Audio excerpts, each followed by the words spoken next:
मुझे बड़ा आदमी बनना है और अपने ख्वाब जरूर पूरे करने हैं। पढ़ाई ही मेरे कामयाबी की पहली सीढ़ी है। मैं अपने अम्मी अब्बू का सहारा बनना चाहता हूँ।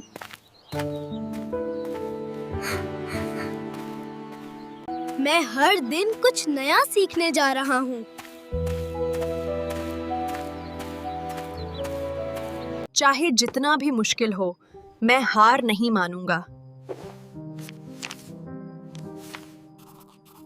शायद मैं नाकाम हो गया, लेकिन मैं रुकूंगा नहीं।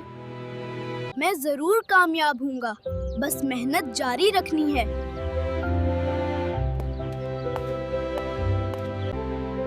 हर दिन मुझे मेरे ख्वाब के करीब ले जा रहा है।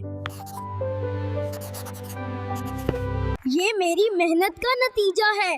मैंने कर दिखाया। अब मेरा ख्वाब है दूसरों के ख्वाब पूरे करना।